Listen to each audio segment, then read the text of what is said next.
Hiya crafters, Amy here with Amy's Wares, and today I'm going to play with Lunar Paste for the first time.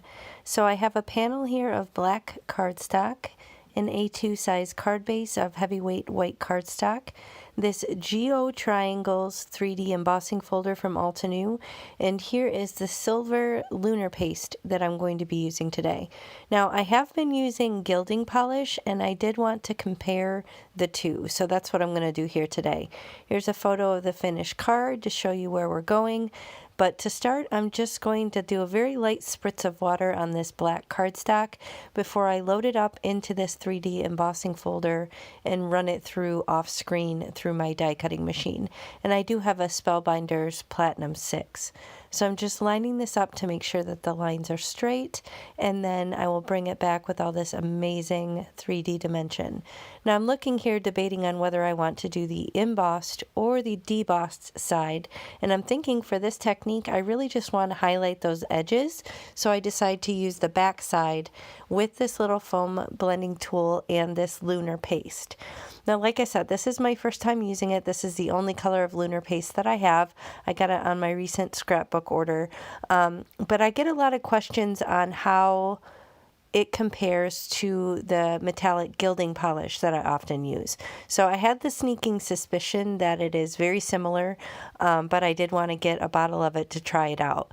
So here I'm just using the little residual bit that's in the cap and then smoothing it out on this blending foam because I want it to be a nice flat surface. I want to just kind of graze over the top and try and get the ridges. Now you'll see quickly I do end up getting a little bit down kind of more in the recessed portions of the panel, but I don't really mind because it just kind of adds to it and makes it look a little bit more distressed. But this stuff is very creamy, metallic. So far it seems very similar to the gilding polish. I didn't look at the size comparison in terms of the ounces. I will say this doesn't seem to smell quite as much as the other stuff. I am going to just keep it from drying out by putting a little bit of press and seal on it. And then I do end up using up the rest of that that's left in the cap just so it doesn't get all over the top of the press and seal. But the smell of the metallic gilding polish, it almost reminds me of like modeling paint, like if you ever did like car models or anything like that, those little jars of paint, that's kind of what it smells like.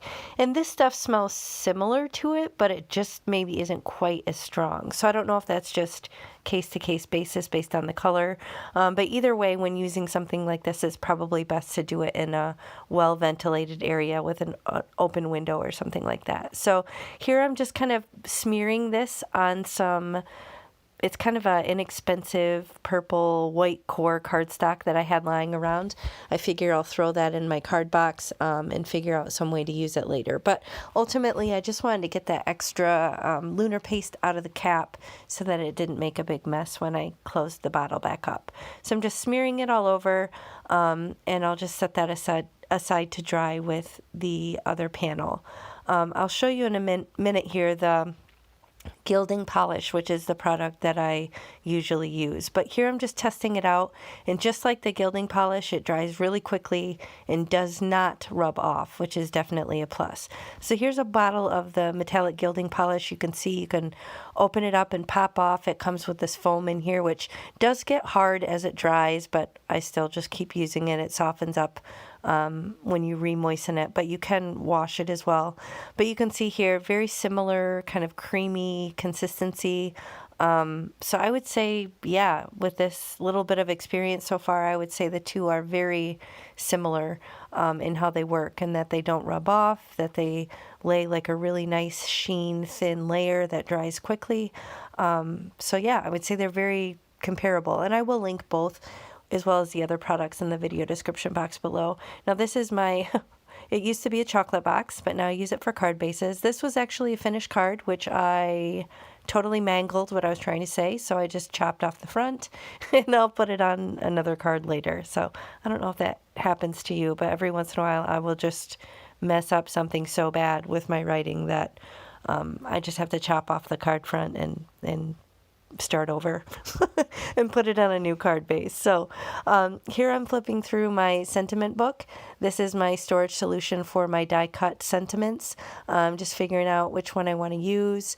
I'm thinking holographic is going to be the way to go. I have this kind of outer portion of a hello die that I'm considering. And I'm really liking the way that holographic cardstock looks next to this black and silver. So I grabbed this big hello die. I think it's either Pink Fresh or Altenew. I think it might be Pink Fresh. I'll link it as well in the video description box below. But I'm just going to put my little thin foam strips all behind this just to kind of support the whole die cut, and I will put that on the front of this card. Now you can see I did attach the panel directly to the card base.